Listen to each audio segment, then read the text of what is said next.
it must depend on environmental factors like wind speed, humidity, and temperature. So we have to restructure the study differently and now inform people. Otherwise, if you want to measure, because there's that difficulty, it's not feasible to install many of these sensors within a given town because of one, cost. Two, they need to have power. Three, because we are getting the data online, they need to be Wi-Fi enabled. So your question tells us we need to improve this research so that we can model a given region using limited number of these sensors and be able to tell people in this time, under these conditions, this was the PM and so on. It's a research to consider.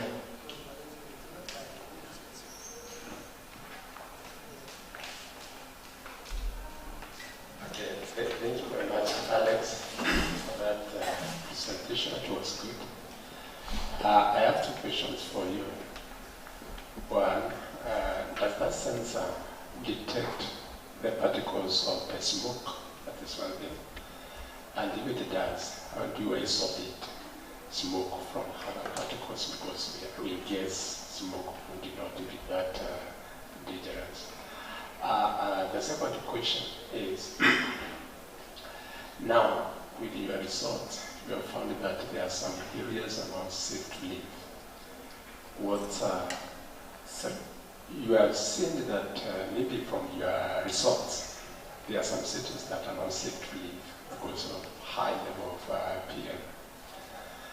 What recommendations can you make probably to control these kind of emissions for these PMs? Yeah, thank you, Doc. First question on whether this sensor can detect smoke. Well, they are sensor specific. The sensors are designed for specific purpose. So this one is made specifically for PM, and PM is concentration of particles suspended in a given air sample. Okay. Now it depends on one, the nature of the particles. Those are the things that guide the manufacturers in calculating these sensors to be specific to particular aspect of the air that it is measuring. Okay, because you know what, the smoke is also particles that are suspended in the air. Yeah. Now, what probably could be the size of the particle of smoke? That is the question I'm asking. Whether it is in the limit of the size of the particles that can be detected by your sensors. If it can be detected, then it means in terms there is a bunch of smoke and probably a very high level of PMs that would come from smoke. And then I was asking, if that's the case, does your sensor now isolate the particles of smoke from this other particle that's going to be dangerous to human beings and animals? No, the sensor does not discriminate the particles in that sensor. But you see, smoke can be detected as particle depending on the concentration within that detection chamber.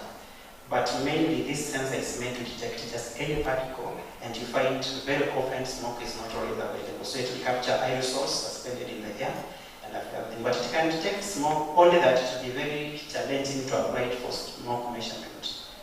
Yeah. What was the other question? I forgot.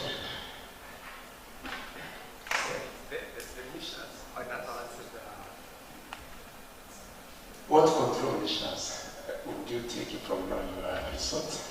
Yes. Yeah, excellent. So if I was to apply, to use my study to convince the people in Nairobi to take precaution measures, one thing I will not just go to a screen and tell them what my study has done. I'll design a smoke sensor and be able to control how much emission of this smoke is coming or particles is coming from a given environment. Like vehicle, for example, the exhaust. I need to measure how much is emitted and tell people, maybe with this kind of the ecosystem or fuel you are using, I think you are polluting your space around. It's opening, the findings are opening avenues for more research. So we should tell people the kind of research to conduct, maybe the kind of systems to design, and maybe the environment they are living in is also a matter. So the recommendations, some would be directly to tell people we think your environment is polluted, but for the academics, we tell them you have to be now more innovative and help curb this issue this way and this way probably.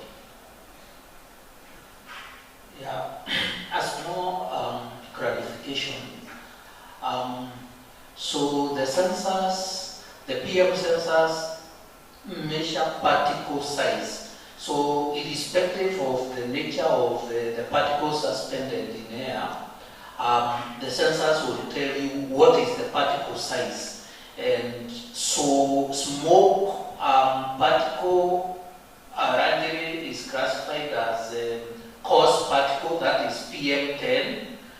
Smaller particles would go to 2.5, and 2.5 are the most problematic particles as far as health is concerned, because they can get into the blood circulatory system and cause health problems.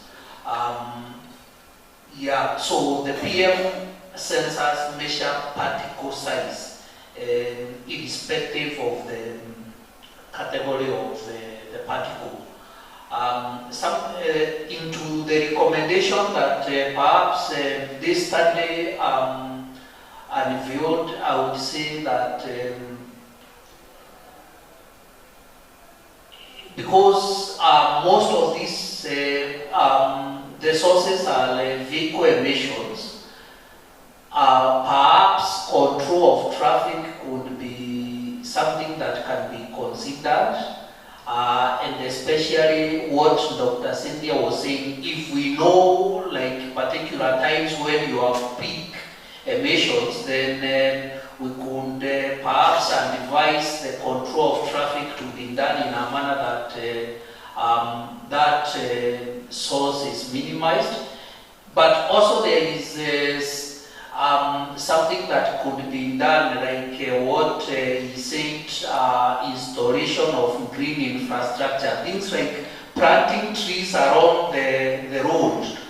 Studies have shown that it mitigates or it traps the PM that are being emitted, and that could be the reasoning behind the kind of green installations we see in expressway in Nairobi. They are planting plants around the expressway. I think much as it is aesthetic, it has also got a function of trapping the PMs. And we are also thinking of like developing systems to trap, like pumps to trap the PM from the roads as a proof of concept. Thank you. Yeah, thank you, Dr. for the response and help. So to our team, the sensor does not tell you the type of particles, just tells you the size. Yeah.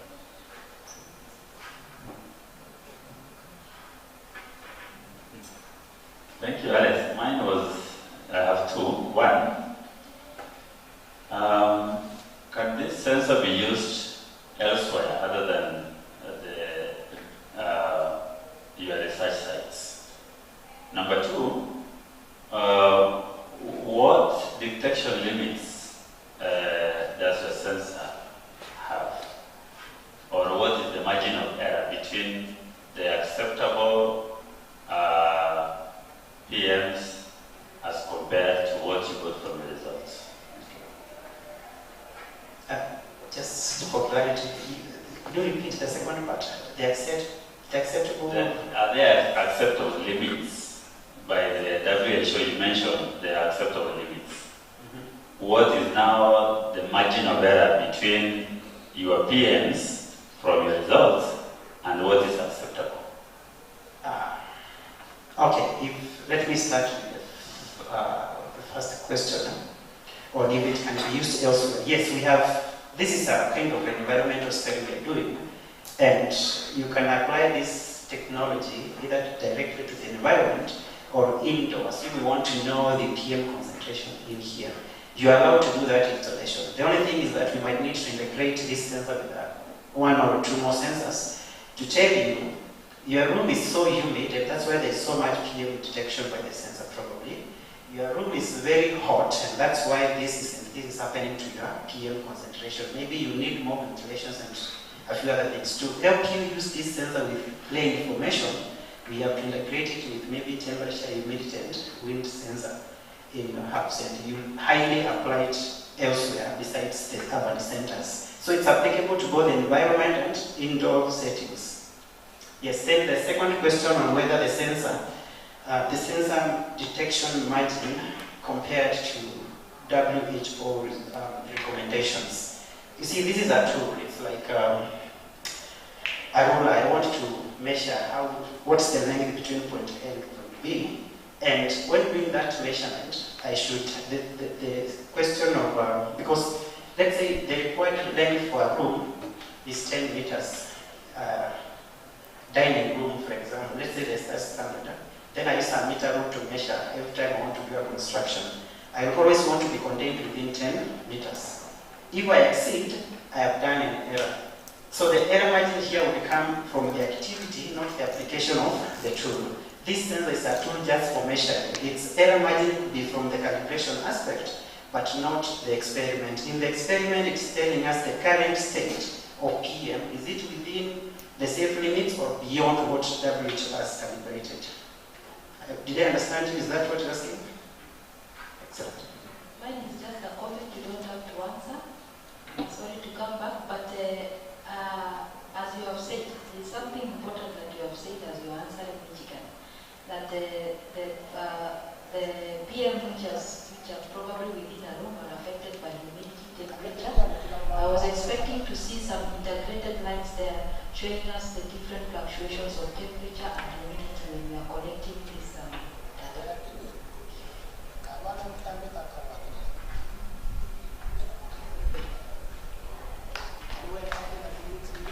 Okay, thank you Alex for a good presentation. You can see it's quite an interesting area, and so we will end this presentation there. For any other questions, you can see outside this. So thank you so much. Our next presenter is James Michigan. Welcome, James. We give you 10 minutes to present and pick at most 3 questions. Thank you.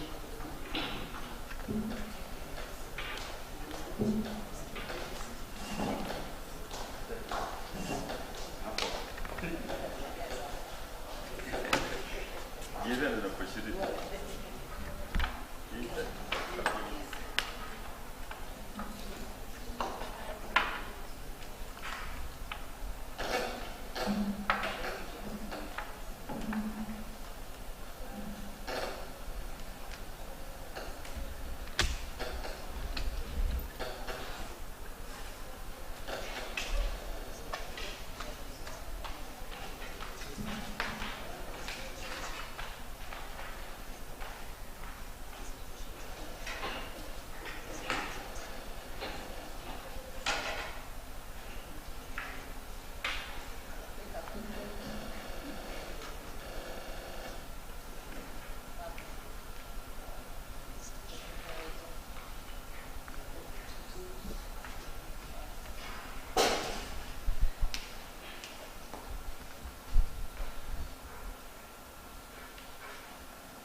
Good morning all.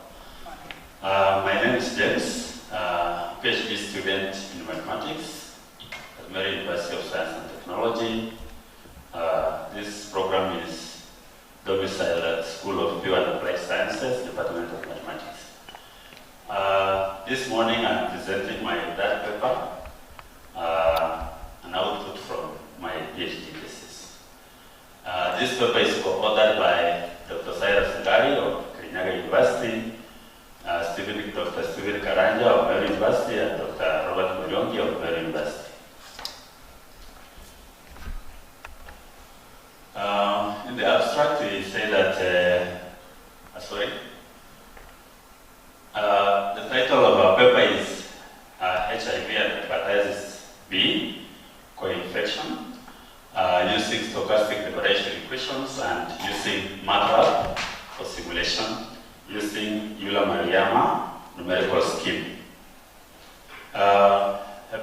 hepatitis B and HIV has been a great concern in the world, despite the fact that HIV and hepatitis B has very long history. That one we all know. And so far, no functional cure has been found for these two infections. And the coexistence of these two infections has remained a public health concern. HIV and AIDS require lifelong treatment, and hepatitis B has vaccine. It is preventable, but the chronic hepatitis B also requires lifelong treatment. And the coexistence of these two viruses brings complexities in prevention, treatment, and management of the infection in a host. And deterministic models and stochastic models have variances in formulation and simulation of these infections. The problem with the the deterministic models, my previous guest speaker has talked about the deterministic models. We are now moving from deterministic to stochastic models because of the coexistence and the variances that has been observed in mitigating this co-infection.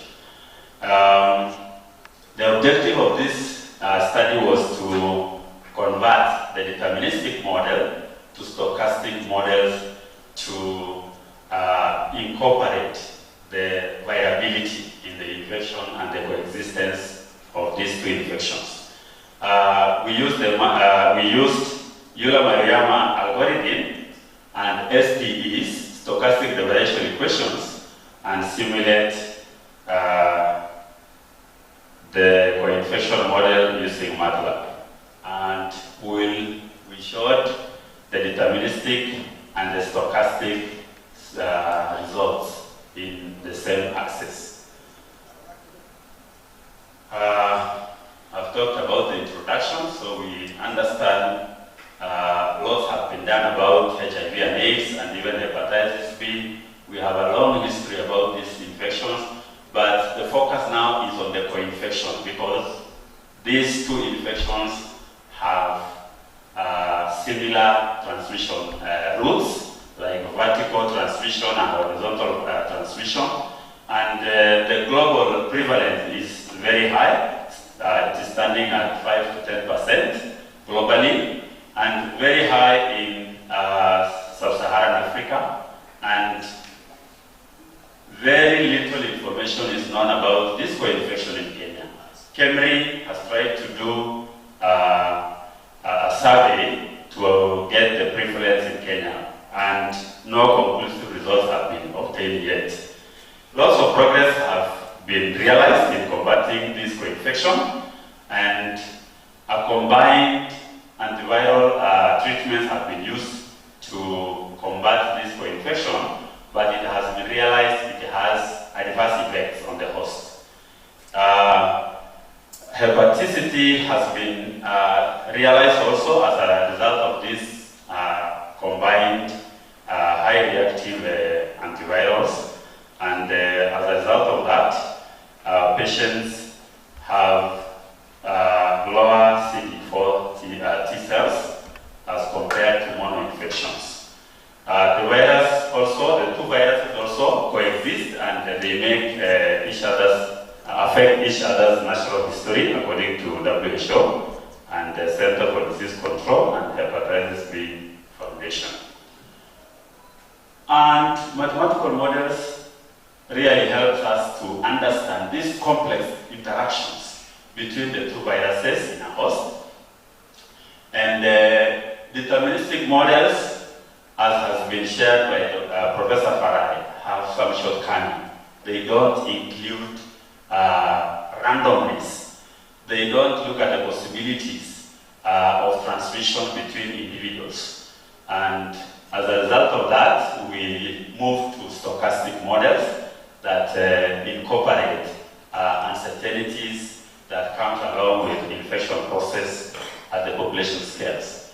And one good thing with stochastic models is that they produce so many results at every time you run this model, and you get different realization as a result of this variability. And the stochastic models, they mimic the reality other than compared to deterministic models. Stochastic models are so much probabilistic, and there are so many approaches. We use DTMC, which is discrete time Markov chains, continuous Markov chains, SDEs, and random walks. For our case, we are using stochastic differential equations. There are various sources of variability or heterogeneity in the model, such as demographic variations as a result of births and death processes. There is also environmental variations. Climatic conditions affect this. And then there is also genetic variations as a result of the viruses and the pathogens, and also in the infections, and also variations in the treatments to this infection. Also, there is variations in the individual health. Every individual is unique in a different way, and as a result of that, we have also observed that there is spatial heterogeneity or variations, and the prevalence across the globe is different because of different ways in which we mitigate this for infection. There is also temporal heterogeneity. That means the infections keeps on fluctuating every time as the infection process continues. Taking care of these variations, we developed a model. This is an existing model, and this model has been done in our paper 2. So we used the existing model. The existing model is deterministic, which is taking care of the populations which are categorized as HIV and hepatitis B. Of course, again, we put some interventions there. Then that deterministic model is governed by these differential equations. These are ODEs, 12 of them from each compartment, and subject to some conditions. Now this is now where we are. We now convert that existing model to a stochastic model using stochastic differential equations. We make some assumptions for us to convert the deterministic model to stochastic model. We consider the state variables, basically the populations. We say they are different, they are unique in their states. So we consider these state variables to be continuous, of course indexed with the time variable. We also consider real-valued stochastic process because we also have complex stochastic processes. For this case, we consider real-valued for an infinite dimension. We assume also that the random errors or the terms or the noise terms that we include in the model assume a standard Brownian motion. This is also borrowed from physics, the random fluctuations with mean 0 and variance sigma squared. Then we also assume that there will be multiple random variations, just like we have stated that there are so many sources of variability, so we will include 2 or more random terms into the deterministic model so that we get the reality. The random variation also undergoes possible changes as the birth process or death processes or the progression from one state to another. We also get the predictions from one state to another. The deterministic term, there are 2 terms. There is deterministic term because now we are converting from deterministic to stochastic. We will have 2 terms, deterministic terms and stochastic terms. in our equations. We formulated the SDEs using the Ito lemma, which is a very powerful theory in You have 3 SDEs. minutes. 3 minutes. From that conversion, we use the Ito lemma, get the expectation matrix or variance matrix, then we get these SDEs. We have now converted ODEs to SDEs. There are so many, up to 12. You can see there are deterministic terms and stochastic terms in those equations. How do we solve these SDEs? We use Euler-Maruyama, a scheme which is also an analog of the explicit Euler formula. Equation number 24 and 25 is used to solve these SDEs. We discretized the SDEs, and we have just picked the infectious classes, 4 of them, HIV, hepatitis B, AIDS, and co-infected classes. Then we get those results. After running the SDEs, I've also sampled. We have sampled the infectious classes, and you can see for the figure 2, you can see these deterministic and stochastic solutions for the HIV infectious classes, and you can see there is the deterministic solution, and we have the stochastic. You can see there is fluctuations which take care of the variability in HIV infection. Number 2, the second result is deterministic and stochastic solution for AIDS class also. You can also see there is perturbations realized along the deterministic solution. Figure 4 demonstrates the deterministic and stochastic solution of hepatitis B infectious group. You can also see these fluctuations along the deterministic. Finally, we have the infection, figure 5, and also figure 6, 7, and 8 of the infectious classes. You can see deterministic solution, which is not the exact solution, but the stochastic solution has some variability. We have just run 3 samples parts for every graph. In conclusion, based on the descriptive statistics that we picked from the sample parts, we realized that none of those sample parts are absorbed into infection-free. There is no state that is coming to infection-free because of the variations. We also noted that the deterministic solutions and the stochastic solutions are different because of the variations. And we have also seen that the stochastic solutions are oscillating around the deterministic solutions. Then we say that the variability of these infections are coming with ranges from minimum to maximum. And then we have also realized that different realizations are obtained every time we run the stochastic model, because these processes are not static, they are dynamic. Then the deterministic model gives consistent solutions, which is exact solutions, but stochastic solutions give different realizations, which means that it is mimicking the reality. Then recommendations.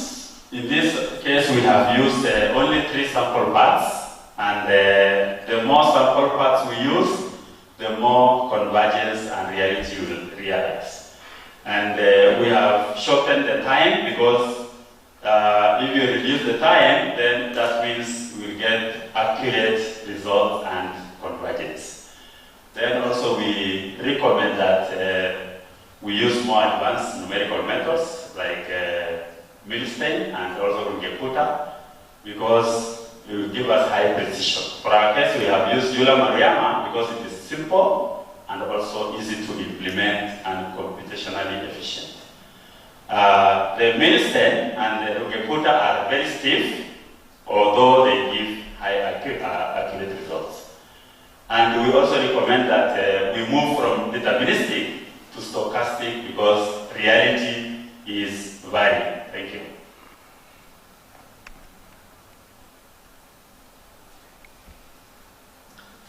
Thank you, James, for the good presentation. We will open the floor for a few questions. Some questions for James.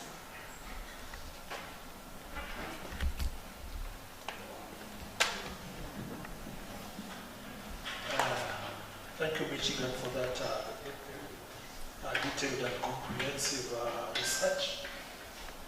I have one concern. Probably you enlightened me a bit. I know there are drugs, for example, there are drugs specifically for a certain variant of HIV. Is your model geared towards a certain variant of this HIV, or it is HIV globally?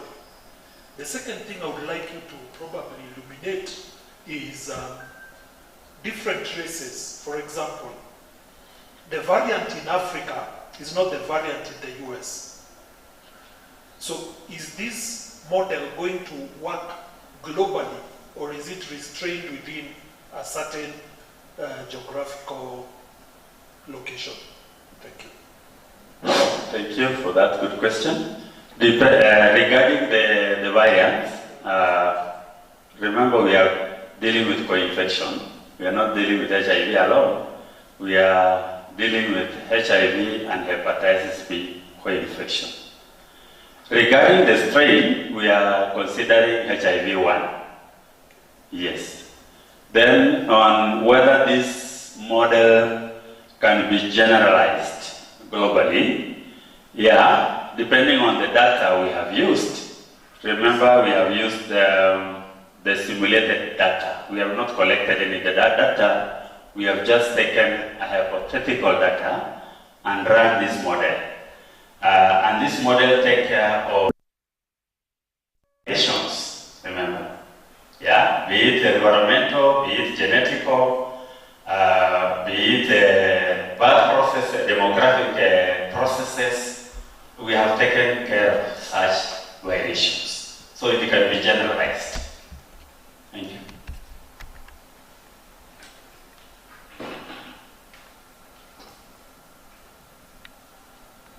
Thank you, Michigan. And I think I got lost somewhere along your assumptions. There are too many, and I was wondering the effect of the assumptions on your results. The results are not clear either, but think about the assumptions.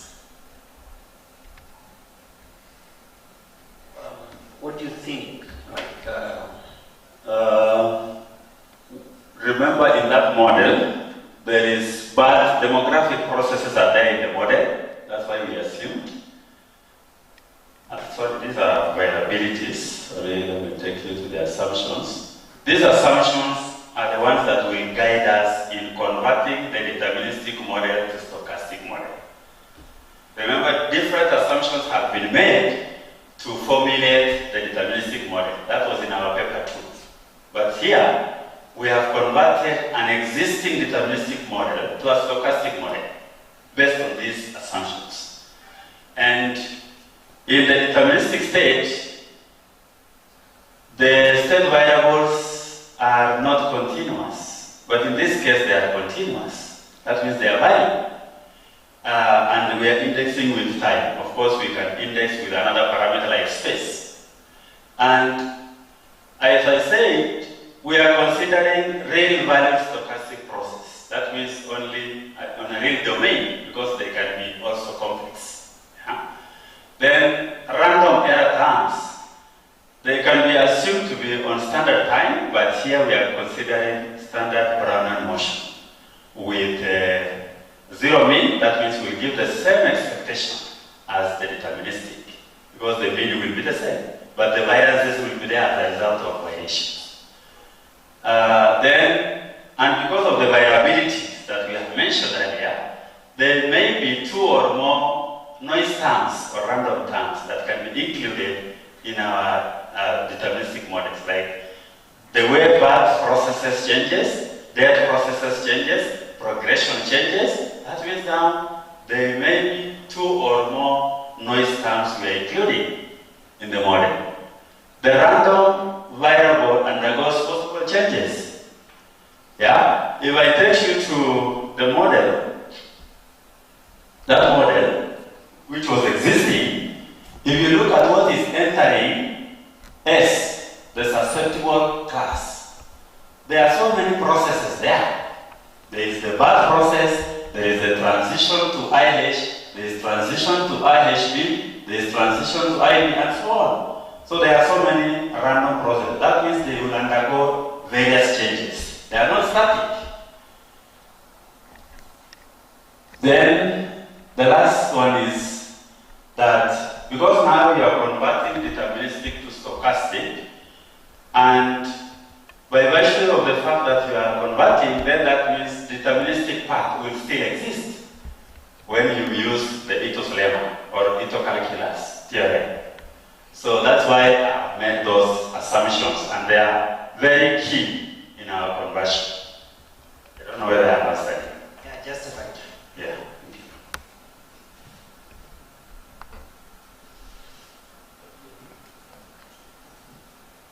So it seems like there's no other reaction. Thank you, James. In case you still think of another question you'd like to ask James as we continue with the other proceedings, you can see him on the side. Thank you so much. Our next presenter is Eric Mutweri. Eric Mutweri is presenting a model for the propagation and control of pulmonary TB diseases in Kenya. Welcome.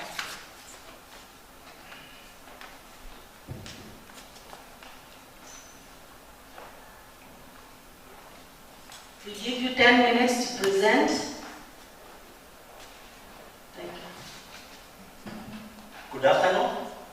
My name is Eric Mutwiri, and I'm making a presentation on a model for propagation and control of TB disease in Kenya. We have worked out with a research paper with Dr. Grace Key, Mary University, Dr. Stephen Karaja of Mary University, and Dr. Silas Gari of Kirinyaga. I'll take a quick introduction. We did a study on TB because it is one of the causes of death in Kenya in the recent times. For example, in 2022, approximately 9,560 people got ill of this particular disease, which resulted to about 20,000 deaths. So we need to come up with strategies that will reduce transmission of infections for this particular disease in our country, so that at the end of the day we reduce the mortality cases. To come up with this particular research paper, we did a lot of literature review. For example, we considered what happened in Ghana state in 2021, and we modeled the global burden of latent TB infections, and the results showed that a quarter of the world's population is latently infected. And that is also what is happening in Kenya. About a quarter of Kenyan population is latently infected. So there's a need to come up with strategies that targets this group of people that is referred to as latent infected. And this is what this study is all about. The other study that you considered is Chong and others in 2019, and they modeled the effect of screening latent TB, and the results showed screening actually reduces TB disease significantly. So we're asking ourselves, apart from latent screening of this latent group of people, what else can we do? This is what this study is all about. Then, submitted in 2022, they modeled the effect of vaccination on the spread of TB. And they realized vaccination alone is not sufficient to control TB. So, again, what else can we do apart from vaccination strategy? So the problem here, we have the statement of problem. There is a problem because this disease is killing so many people, not only in Kenya, but across the world. For example, from WHO data, about 1.6 million people succumb to the disease every year. Now, And despite the fact that so many people are dying from this disease every year across the world, less attention has been directed on the impact of natural immunity as much as controlling this disease is concerned. And number two, less attention has been directed on the screening of asymptomatic infectious population. When Professor was making a presentation, he talked about some people can be asymptomatic, others can be symptomatic. So we're interested with the screening of asymptomatic because it has not been done. It is not being done in our country to investigate if we really focus on this group of people. We reduce transmission of infections significantly. So that is the gap that we are filling in literature. The objectives of the study, the general objective is to model the propagation and control of this disease in our country, Kenya. And specifically, it is to formulate a model incorporating natural immunity and the screening of symptomatic population. Number two, to determine the effect of natural immunity on the spread of TB. And number three, to investigate the effect of screening asymptomatic infectious population on the spread of TB. And number four, to determine the most effective strategies for controlling the spread of this killer disease. So we started the model formulation. We formulated a model based on survey reports from a research that was done by National TB, Leprosy and Lung Disease Program.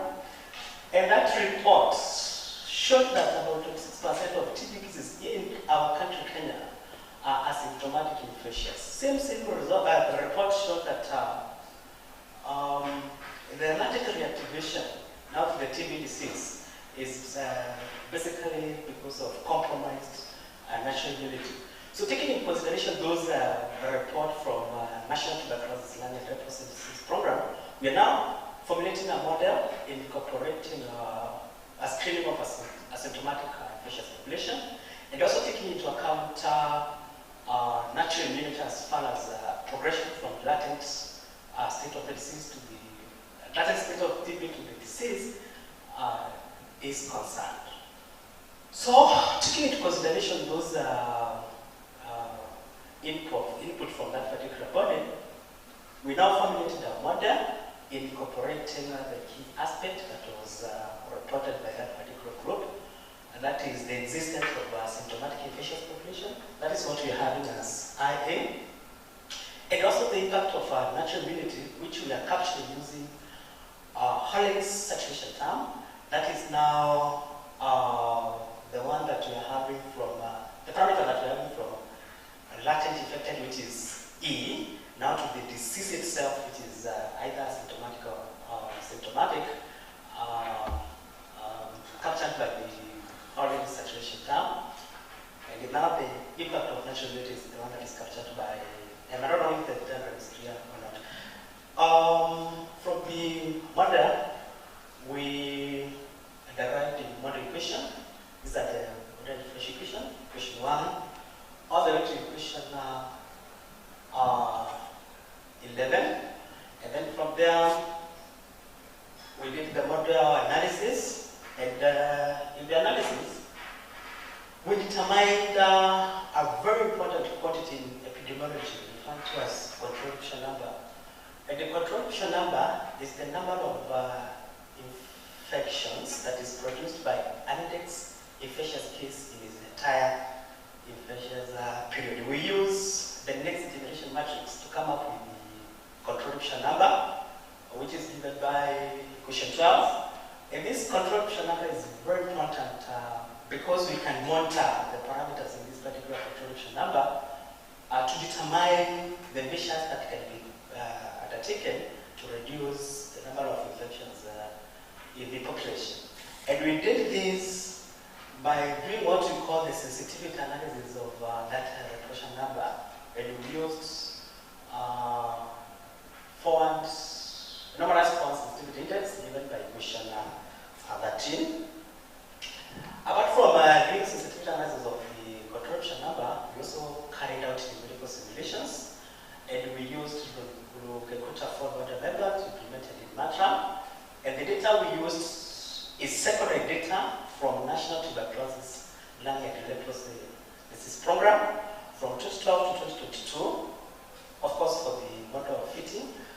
And then we have Kenya Demographic Health Survey data, of course, to give us death rate, some parameters like that, and also Kenya National Bureau of Statistics 2022. Now, from the analysis, we have now the results. And the first set of results is sensitivity index for contribution number. And we are noting better in our model representing the transmission rate. Kind 1 represents the progression from latent to asymptomatic. Kind 2 represents the progression rate from latent to symptomatic disease. These are positive, they are giving us positive sensitivity index, meaning if they are increased, then more people will be infected by this particular disease. Meaning, if we have to control this particular disease, we need to decrease those positive parameters. At the same time, we have the parameters that have negative sensitivity index. Data 1 represents the screening of the latent. You screen them, you get them, you treat them, and then they get cured. Data 2 represents now the screening of asymptomatic infections. Data 3 represent the treatment of people that have severe disease.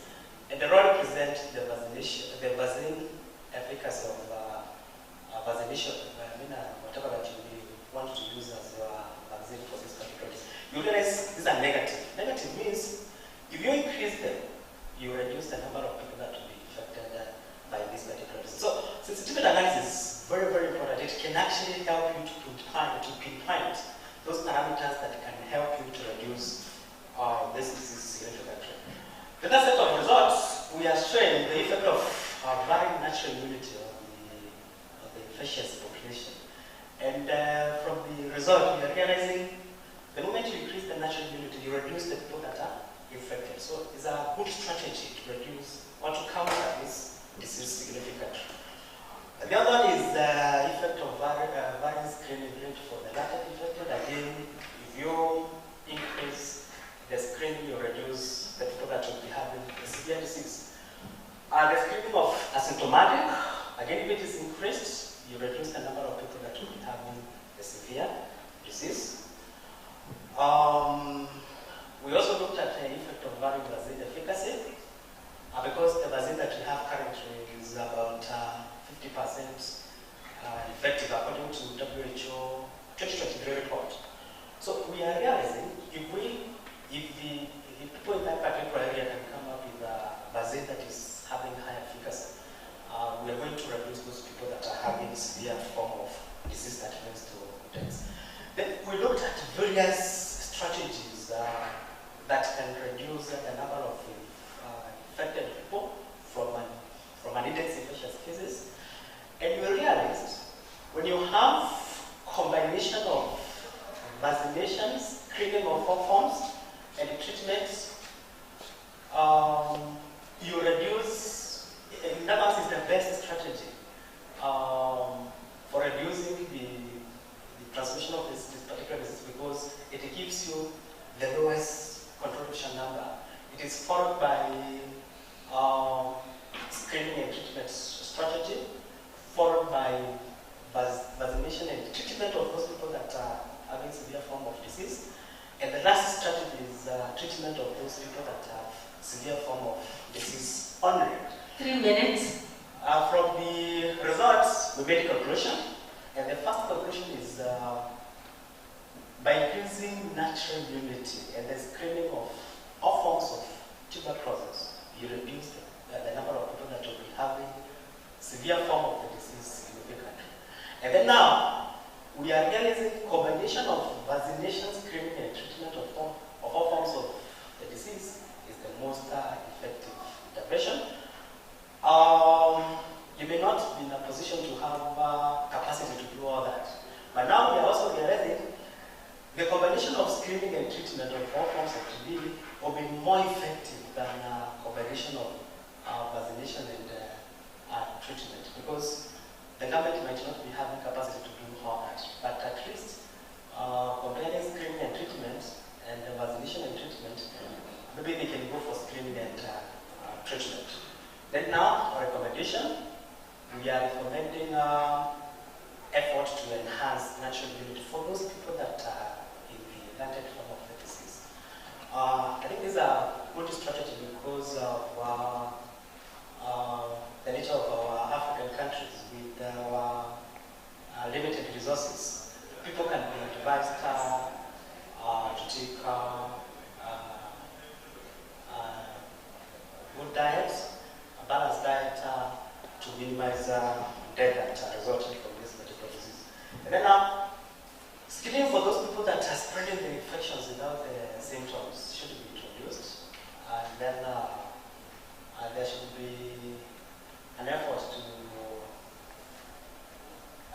enhance effectiveness of the current TB vaccine. Francis, thank you. Thank you, Eric, for a good presentation.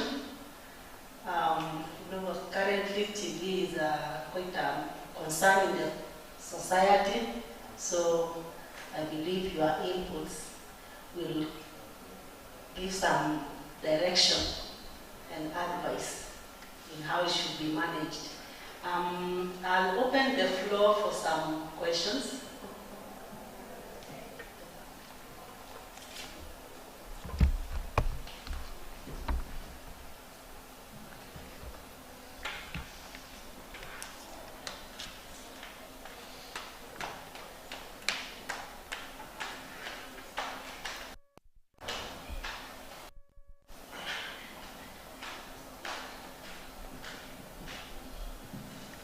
Thank you for your presentation. I am Dr. Chege, Computer Science. I was here in the morning when Professor Fayaz was presenting. I'm a bit curious because I noticed there are two models he showed. And the previous presenter has utilized one model.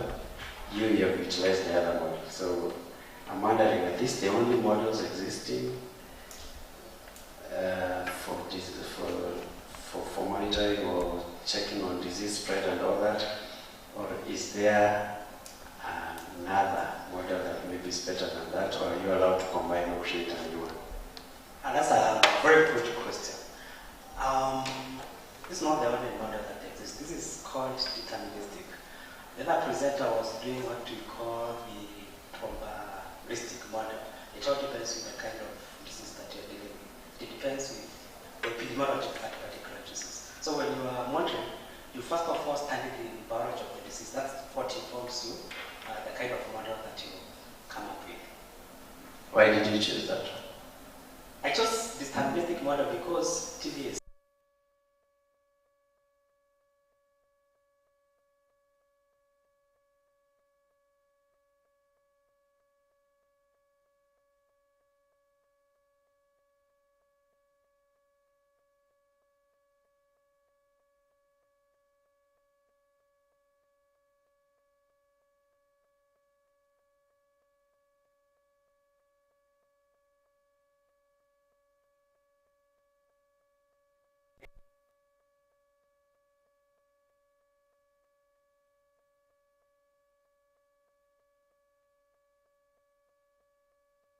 for a good presentation. Sorry I came a bit late. My name is Jared Maunga, the Chief Security Officer, but with background in medical microbiology. I was just wondering whether is there a window period within which you can have a false negative, and if that be the case, then which method do you propose that can be used to give an instant detection where there is a positive? As in, I'm saying, which effective method do you propose that can be used to test so that within the shortest time possible you can be able to detect when the disease is positive, so that we don't have false negative? Thank you. A very good question. I think I'll answer like this. Currently there is what is called artificial intelligence in medicine. It can really help us to know that with the high value of accuracy. Artificial intelligence will come. I think Professor talked about artificial intelligence, using machine learning, using deep learning, such stuff. We can answer that question. Thank you, thank you. So are you intending to use AI? Okay. In my case, I'm not using AI, but in my next research paper, I'm intending to incorporate AI. I am passionate in that. I'm passionate in that. AI is medicine. Thank you.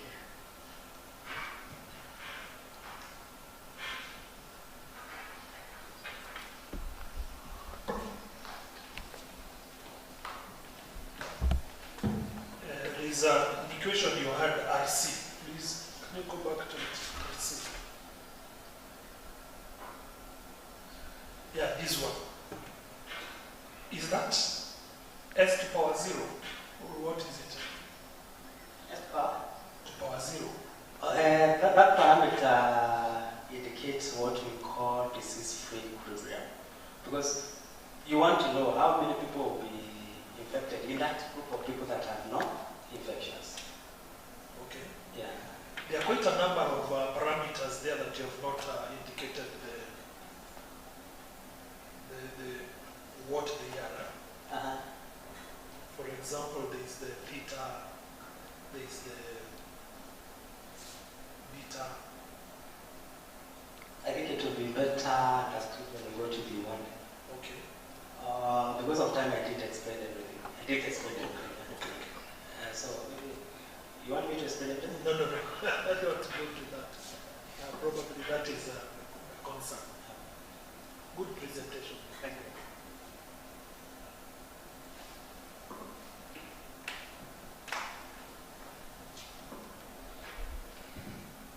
Good presentation, Eric. My name is Alex from Physics, and I'm just wondering, through the modeling techniques you and Michigan have applied, you specifically you're educating to want to shift to machine learning or AI.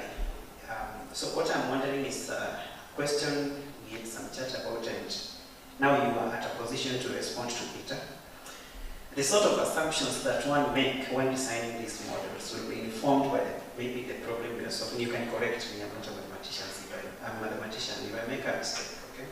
So the problem you are solving or the question you are responding to, and the model you choose and the logical structure of the mathematics will inform the sort of mathematics you make. Why are you not compatible with using these mathematical models to answer the question our thing is asking you there about? Why would you want to go to machine learning? And it's in the sort of limitations. What are the limitations of your study or your model? Genetic and practical. And how do you think that can be solved? Is switching to machine learning the only option? Great question. Probably. It might not be the only option, but it all depends on the disease that you're dealing. It is all about the epidemiology of the disease, the biology of the disease. A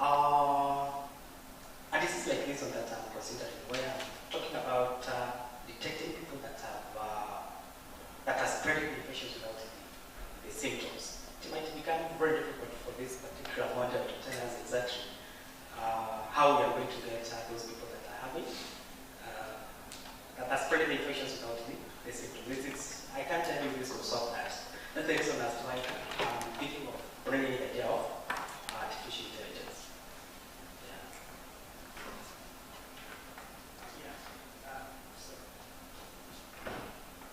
Thank you, Eric. But what I'm saying is, in your recommendations, you could address a recommendation on the theoretical aspect of your model, so that those working towards the theories that build these models, the future has to get more robust and rigorous models, right?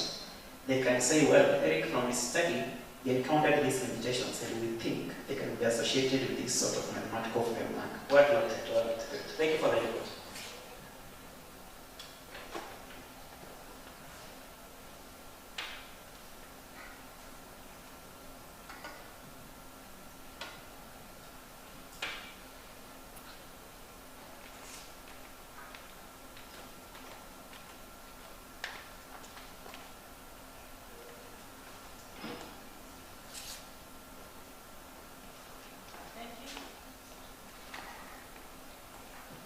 Thank you, Eric. I think there seems to be no other reactions. So of a question you'd like to ask, you can see later. Our next presenter, sorry your name is not here, but the title is there, so karibu.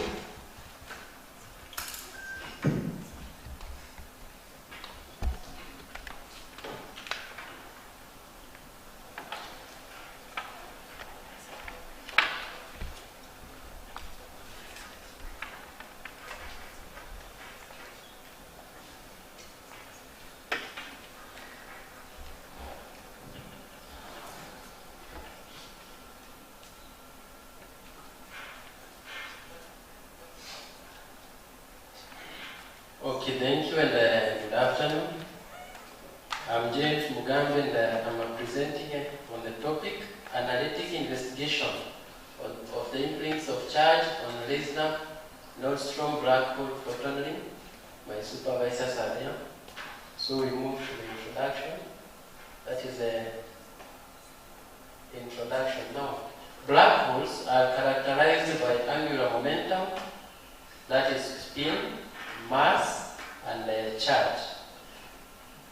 Now we have different metrics that describe the black hole, this one being the one of them that disregards the spin. So the Reisner Nordstrom does not take into account the spin of the black hole. We have others like Kerr metric, which takes into account the spin of the black hole, and the Schwarzschild metric. Now, I'm basing my research in Reisner Nordstrom that does not take into account the spin of the black hole. Now, problem of the statement.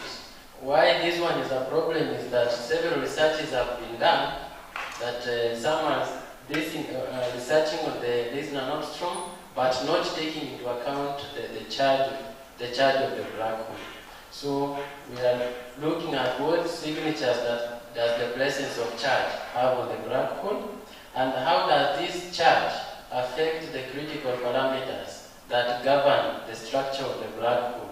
That is the time delay, the time that photons take to either plunge or escape from the black hole.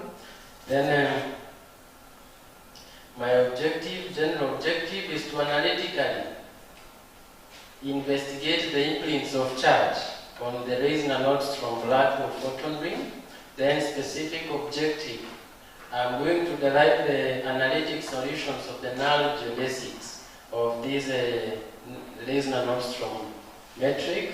Then using this null geodesics, I'm going to simulate the images, the lens images of the black hole, and then also derive the critical parameters. Now these critical parameters are the ones that govern the structure of the photon ring. That is the time delay again, Lyapunov exponent, and the change in azimuthal angle. And then investigate the influence of charge on the images and the critical parameters. Then justification of my research. Now, with the event horizon, it has taken images of black holes. That is the Sagittarius black hole and the Messier S7 black hole. Now, it is important to investigate the gravity around the black hole, because the formation of photon ring around the black hole is a gravitational phenomenon. So, understanding the formation and characteristics of the photon ring within this metric is important, as it will enable us to comprehend how this solution influences the black hole structure and allow us to detect any deviations, if any. Then the methodology. One, when light goes around or orbits a black hole, some photons may undergo perturbations or disturbances, making them either to escape from the black hole or to plunge into the black hole. Now, these photons that are plunging into the black hole or escaping, we call them the nearly bound photon orbits. But those ones that are not escaping, they are at a constant curve, which we call the critical curve, we call them bound photon orbits. We are going to use these bound photon orbits to derive the critical parameters, which will help us in knowing or understanding the structure of the photon ring.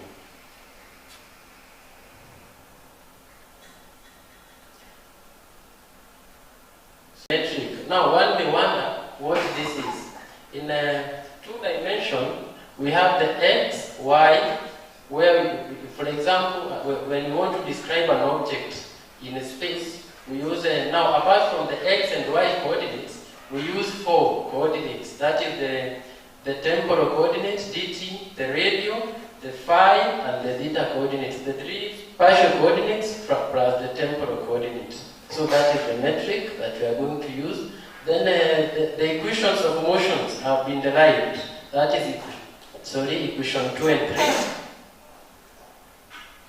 Then the radial potential and the angular potential in equation 3, they have been shown in 4 and 5. Then using those bound photon orbits, we were able to derive the critical parameters. That is equation 6, which gives us the time delay, equation 7, the change in azimuthal angle, and equation 9, which I'm going to show, giving the Lyapunov exponent. Now, our equation 7, when you plot a curve, it had a discontinuity.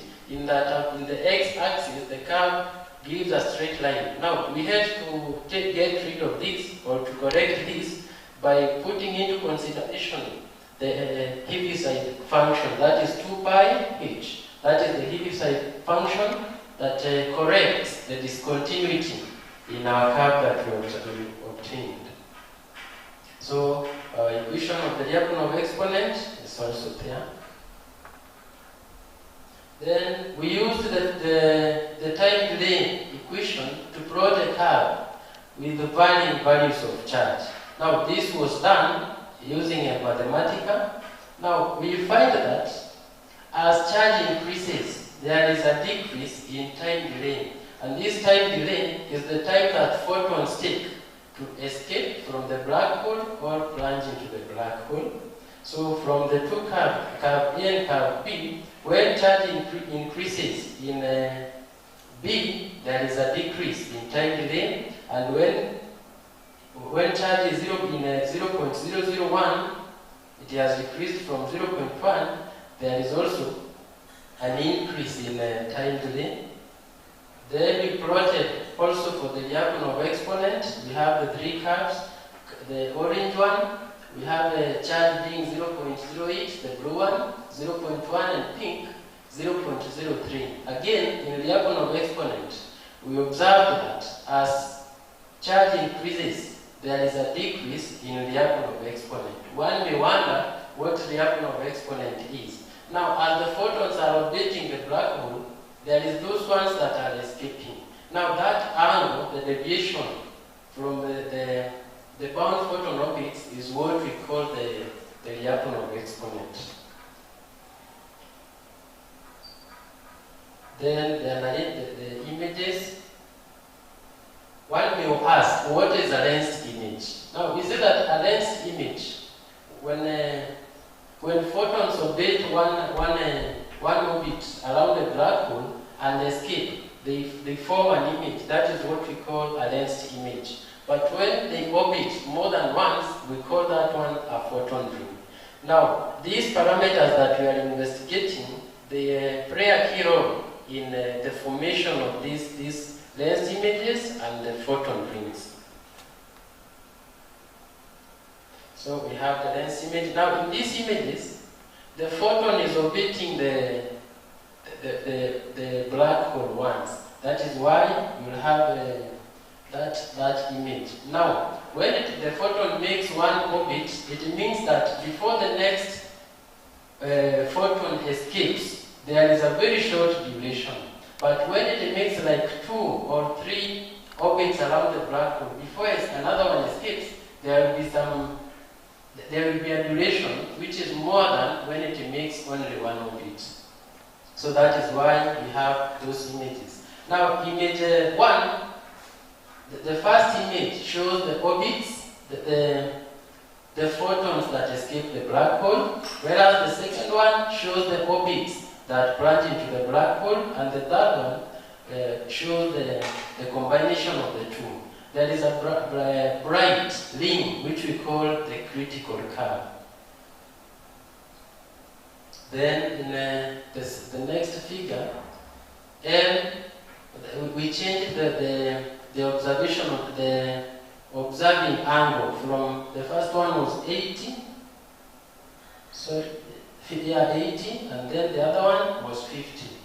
Now, when the angle changes, a clear ring, form of a ring is observed as compared to when the angle is greater. So it is recommended that when observing, the angle observation should be very small. As you realize, when the angle is decreasing, the kind of a ring is formed as compared to when the angle is big.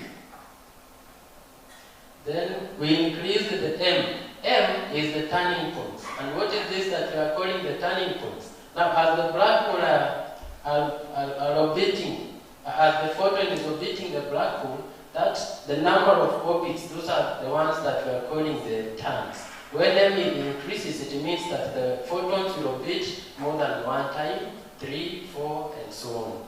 So when the turns increases, you realize that now what we have is a photon ring. But when M is 1, we have a density image. So when M increases, what we have is a photon ring, and the values of charge are indicated there. Then in conclusion, now in this nanots from space-time, charge leads to a decrease in a time delay. That is the time that photons take to orbit around the black hole. And then as M increases, that is the number of times photons orbit the black hole before getting to the image plane, the photons get more lensed. And this decrease in thickness is as a result of the critical parameters that we investigated. That is the change in the Lyapunov exponent and the time delay. And then when M is 1, the photons take shorter time. That is time delay as compared to when M is increasing maybe from 2, 3, and so on. That is, they take more time to escape because they have to make more turns around the black hole. So that is my conclusion, and thank you. Well, thank you. Thank you very much for your presentation. That is definitely in physics. Yeah, photons are hitting the black hole, forming rings and so on. Quite captivating to those who are in physics. So we open the floor now for questions.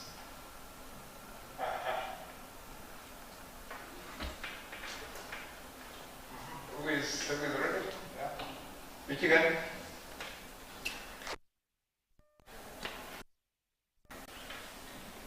Thank you, James, for good presentation. My concern was about the Jacobi. You mentioned about the Jacobi method. I don't know, where did you use the Jacobi? That's number one. Number two, about the Lyapunov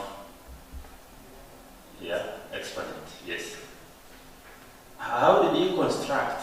Because in my understanding, there is no clear criterion for constructing a Lyapunov exponent.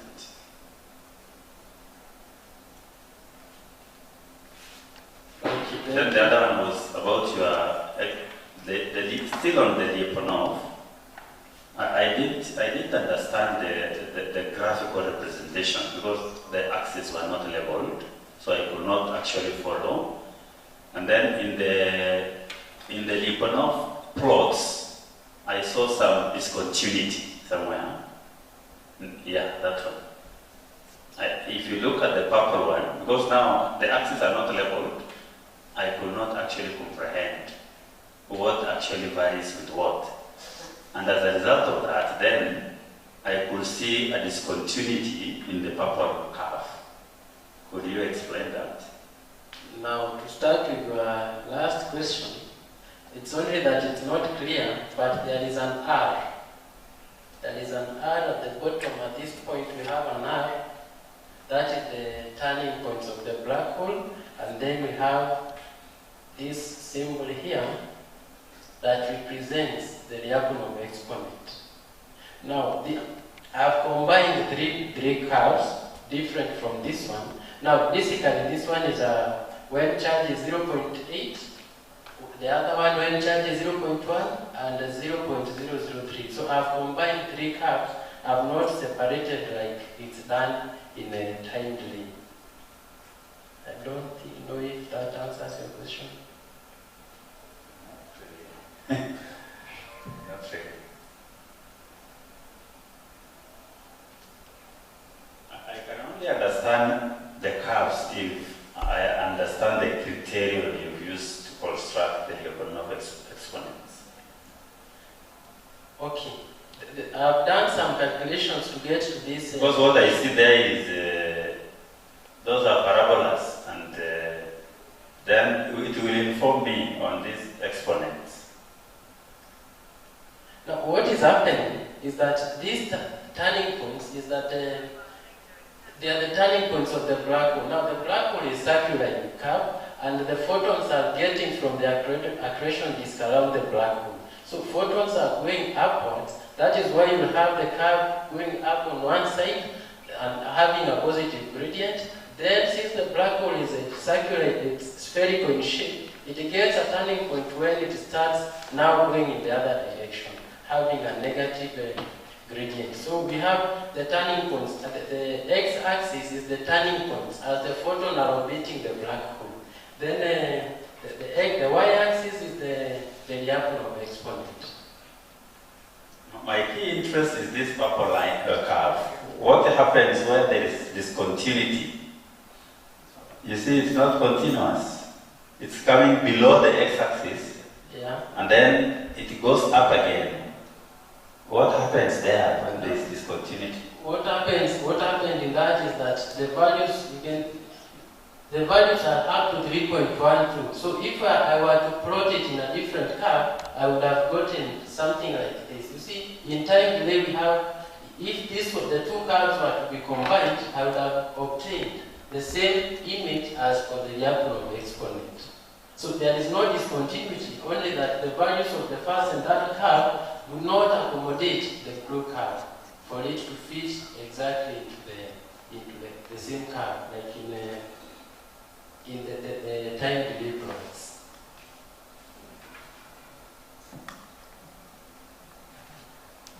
Then for the elliptic functions, the gamma theta, this one, is the one that represents the third kind Jacobi elliptic function. Then we have the gamma theta, gamma phi, and gamma t. Those are where we have the Jacobi functions. Okay, I did some calculations, only that I didn't include all my calculations in the presentation. So this is a parameter that represents the elliptic function, the Jacobi functions. I don't know if the question is okay.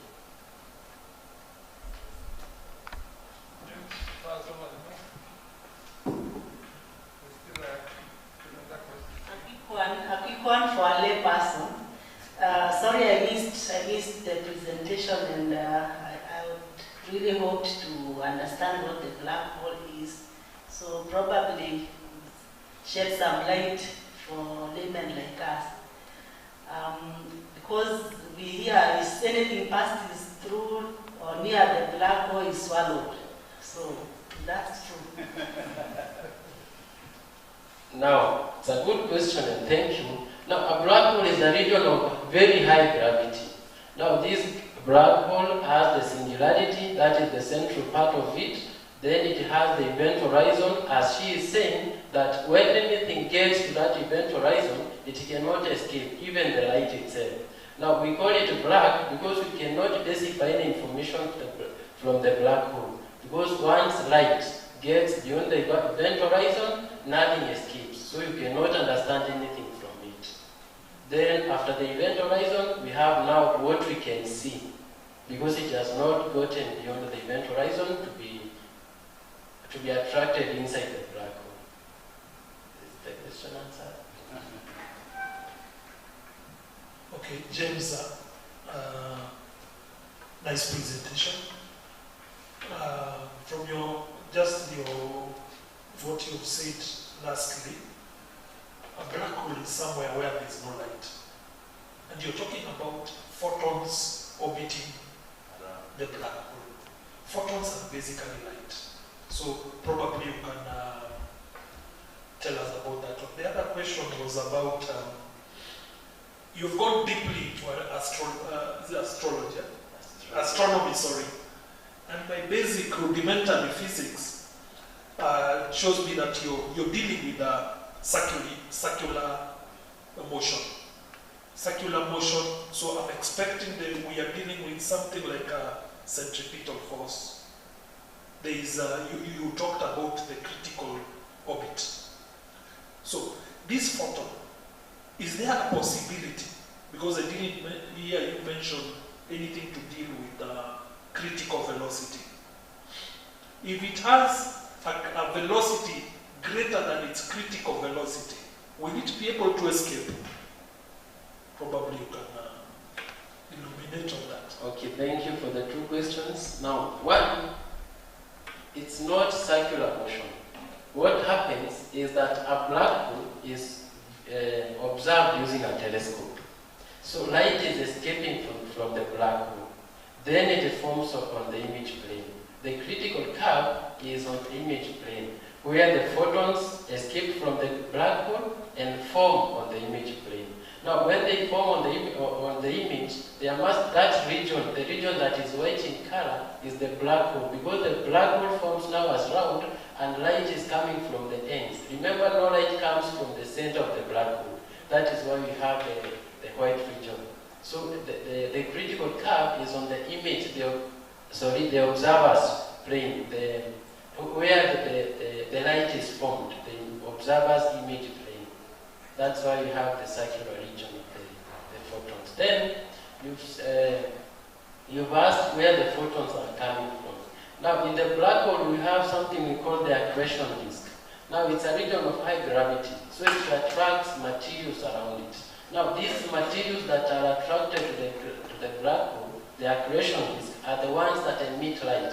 Now, that light is the one that, when the light undergoes perturbations, it will plunge into the black hole, but there is that one that is not near the event horizon and escapes. So that is what we observe in our image plane. So the photons are coming from the accretion disk, the materials that have been attracted near the black hole. Is the question answered? Thank you. Thank you very much. Let's applaud James for that. He's last presenter physically. We still have one more online. So, Tobias, if you could connect to the last one, we would be grateful. So one more, and then we break. Thank you.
Hello. Hello. Yes, you can hear me now. Okay. What is the camera doing?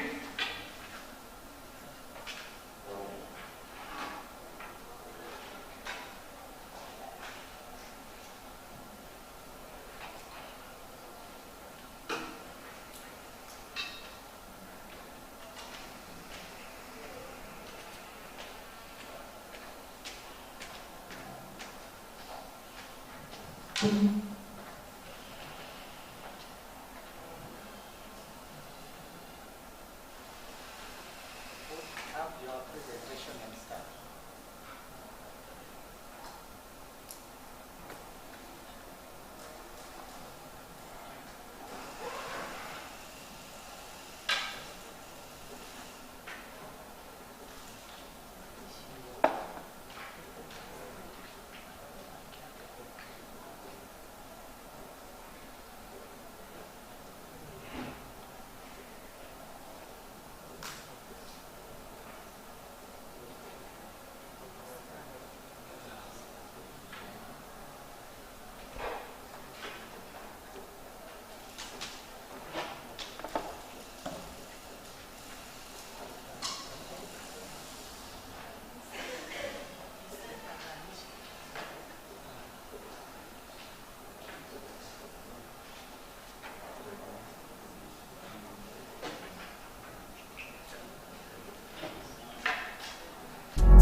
Thomas, can you hear us?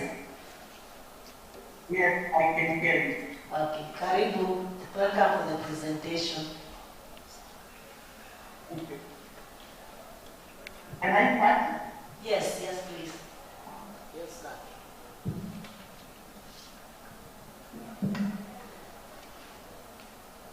Okay, so Thomas Kenya, I'm an MSc molecular biology student from Biological Sciences, and I'm going to present my master's project, which is titled Investigating the Relationship between the Surgical Microbiome and HPV status in the HIV infected women in Del County in Kenya. My supervisors are Dr. Cynthia Mugo, Dr. Paul Nyangu, and Dr. John Timai.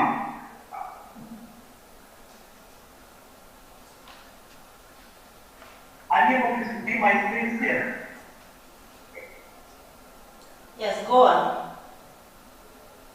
Okay. So, cervical cancer is a global health concern, and it runs as the whole cancer globally, and it accounts for about 604,000 cases, less than 302,000 deaths. That means that for the world health organization report in 2020, in Kenya, the second most frequent cancer in women where of breast cancer, and it accounts for about 5,406 cases and 3,411 annual deaths. So, the height is equivalent to Syrian women, which is at 6.6% as the related risk for developing cervical cancer. And 99% of the cervical cancers are caused by the human papillomavirus infection. And of these, HPV human papillomavirus 16 and 18 account for more or about 50% of the high-grade cervical cancer. That's according to World Health Organization. And women living with HIV have been projected at greater risk, 36% for developing cervical cancer. And also, considered studying cervical microbiota has been indicated to influence the infection of HPV that will eventually lead to cervical cancer. And so, concluding the statement, Kenya has a 4.9% prevalence, that is the general population. but declined to 6.6% among women. And HIV infection events have a compromised immune response. This one makes them vulnerable to the infection of sexually transmitted infections, among them HPV. But the link between HIV, the cervical microbiome, and the human papillomavirus is lacking, especially in Kenya and especially in males. There also limited data on the 20 cervical microbiota in the Kenyan population. So for justification, HIV infection suppresses the immune system of response of an individual, altering the cervical microbiome, pathogenic one, and this increases the risk of developing infection. And bacterial species that are present in the cervix are known to influence the body's response on the HPV infection. But the precise trend of this relationship is poorly understood, and hence this study aims to characterize the cervical bacterial species of HIV-infected women who are in males and they establish a relationship with their HPV status. So, the objective was to investigate the relationship between the cervical microbiome and HPV status in HIV-infected women in this county in Kenya.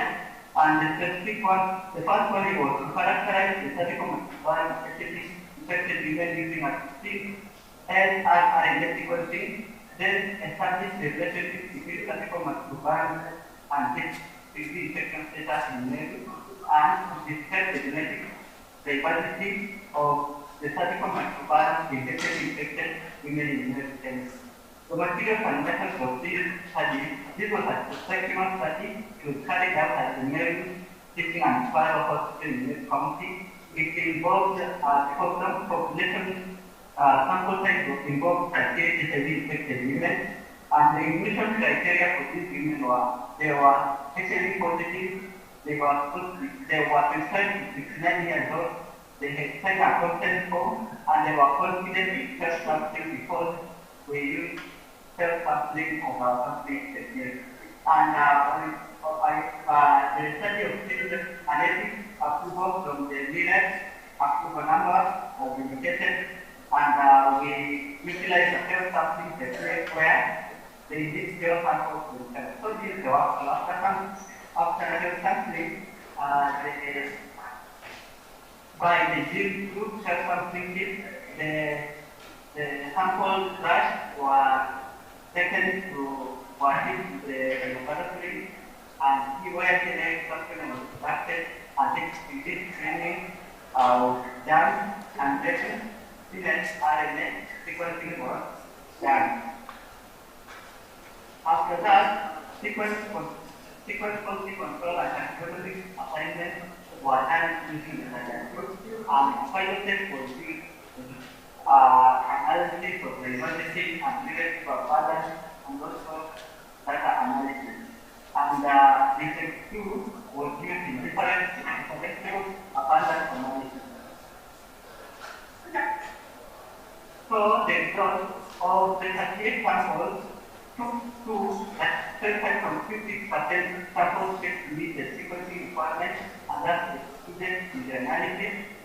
20% of our sample size was highly HPV positive, while only 18 or 7% were HPV negative. And from the results, we found that with the demographic data that we included were molecular data, level of vegetation, pathology, year and year contraceptive. And this one, we found that these demographic characteristics were not statistically significant, and that they had not created or HPV data among our study participants. As you can see this graph here, you can see high HPV positive were more than the negative were less, that's 11%. So Committed to abundance was the most committed to like bacteria was the most abundant to China despite the HPV data. So as you can see this graph, HPV positive, positive here, and HPV negative. As you can see, polycule is represented by the green background, and actinobacteria is represented by the we are colored by this color is this purple, but as you can see, they were represented in both the positive and negative. So polycule was 8%, relative abundance actinobacteria was 6%, and also other phylum that were identified were which at 12%, followed by bacteria, 7%, bacteria, and finally genetics. We can also later represented phylum like bacteria is lower relative and violeta. And viruses and bacteria were detected in highly HPV is an infected group. So, bacteria and viruses these were high or selectively enriched to high HPV positive, women and high HPV negative women. As you can see, if I can show you. So this graph is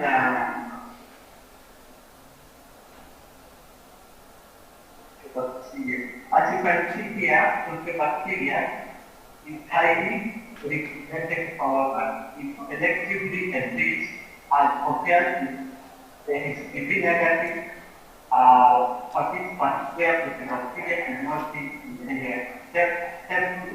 virus. Before it is highly positive when it is highly and the highly negative. And also 56% of Escherichia and Shigella, and also 7% of Haemophilus were identified in highly specific women, which were not related to the highly negative. This phylum belongs to the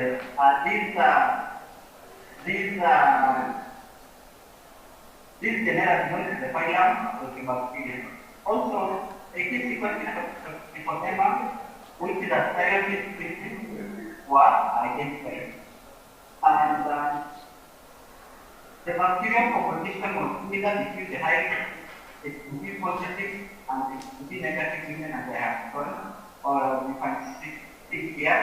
And the alpha and beta diversity analysis gives no significant differences between the two groups. And the channels that equal alpha is equal that the statistical microbiome of these both groups were highly advanced. An expected confidence interval test was used to test the channel statistical disease significance, which produced a p-value of 0.4 for this p-value is higher than 0.005, so it means that the channel index was not statistically significant, so there was no difference between the HPV positive and HPV negative 34 microbiome. Also, we focused on random tests related to the statistical index relating a p-value of 1 is also greater than 0.005, indicating that there was not statistically significant. For better diversity, that comparison of for the alpha diversity of comparing within sample, there is another same group that is an HPV positive or HPV negative. But for beta diversity, now you are comparing between the HPV positive and the HPV negative, and also between samples. So the beta diversity for both was calculated using the aggregated relative index, and Kamanova was used to evaluate the statistical significance of the beta diversity, which gives a p-value of 0.28, which is again higher than 0.05. And these aggregated relative differences were plotted using the non-metric multinational scaling. So for the discussion, overall, at the prevalence of high sensitivity in the parent study was 60%. This because this was a nested study in a larger study that contained 303 women, so where only 330 samples from the 303 samples. So in our study, it was 2.6%. You can see the prevalence of high sensitivity is great in this population of HIV infected women. And also, as said earlier, the demographic and sexual characteristics were not specifically significant. And this finding also corroborates the earlier findings of the previous studies that found the abundance of bacteria and the bacteria to increase with HPV infection, which this one indicates that HPV direct surgical microbiome is where it leads to antibiotic surgical microbiome.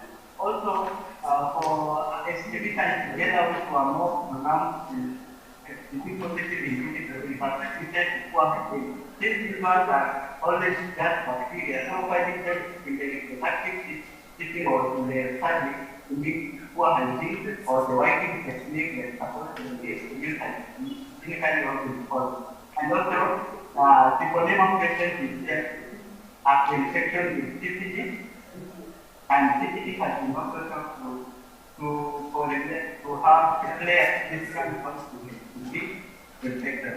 And mycoplasma and ureaplasma have been also associated with pelvic inflammatory disease and also vaginal and also bacterial vaginitis. And also, for an ideal surgical microbiome, it's related by the bacillus disease. If you have certain inverted index of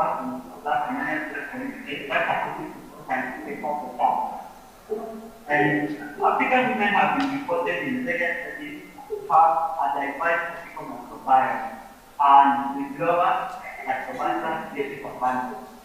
Our study also corroborates these findings because the lactobacillus is not abundant than other yes. It was and also Nadia and Uricana have been associated with persistent disease sector, which were present in our study population.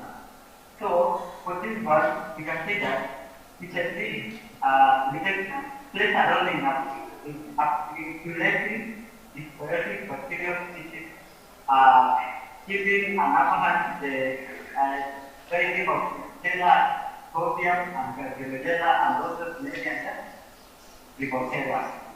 So, the limitation of this study is would include a study control group which have been HIV negative and also HIV negative disease. And also, we were able to apply taxonomy hospital species level because of safety, the sequence technique of the use and also the data analysis as the informatic tools that we use.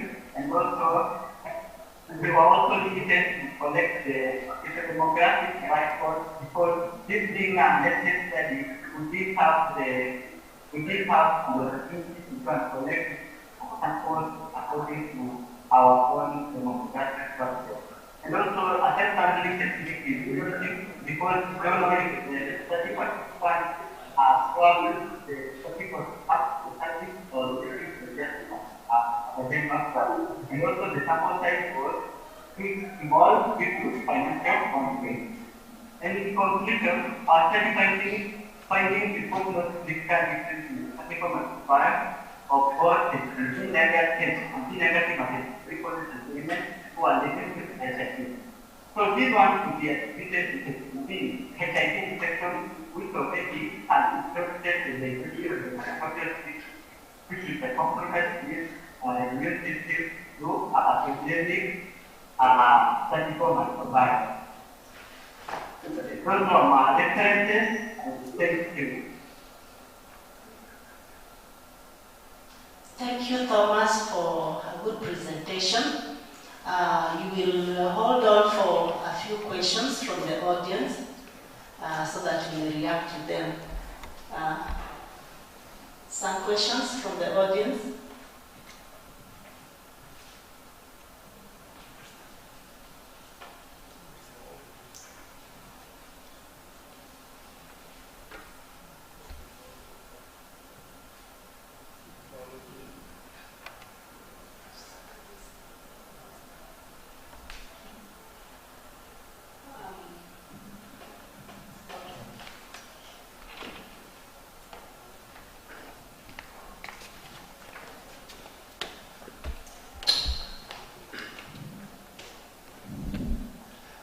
Thank you very much. It was a good presentation.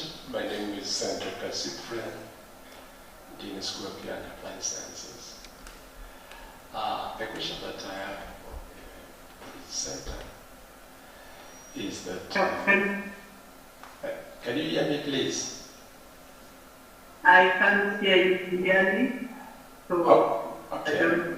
What about now? Hello? Hello. I believe now you can hear me.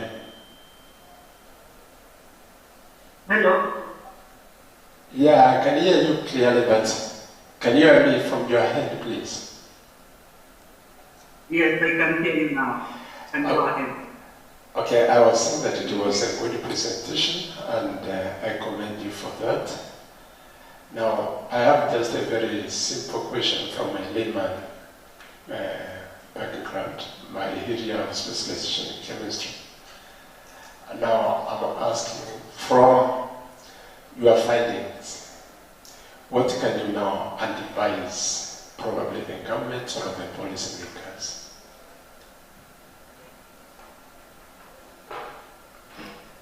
What I from my findings, what I can advise the government? Yes.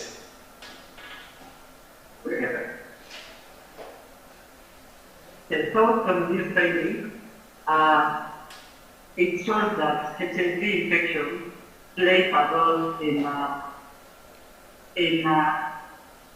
enabling someone to get infected with HPV, which is the human papillomavirus, which in time progresses to the cervical cancer. So my advice to the government or to my recommendation is, first, this study and test a small sample size of only 38 individuals or women living with HIV infection, and also previous studies were also included a lesser sample size, which is not spread well across the country. So first, we should map the whole country and see if we will get the similar findings, of which I presume they will be similar. And now, these women who are HIV positive and attending the comprehensive care clinic should be taken care of. And also, apart from just doing the viability cervical cancer screening, that screening for cervical cancer, you will either be told it's positive or it's negative, which means you have already developed the cervical cancer if you are positive. And even if you are negative, yes, you are negative, but maybe you are on the process, your cervical microbiome has already been distorted to a pathogenic one. So we should address, my advice or my request to the government or those technocrats in the Ministry of Health is to find a way to develop a screening technique that will also put the cervical microbiome or the bacterial species that are present in the cervix of these women living with HIV in account, so that if someone is negative, but which microbial species are they present in their cervix? And I think that one can help to manage the progression of the HPV to cervical cancer.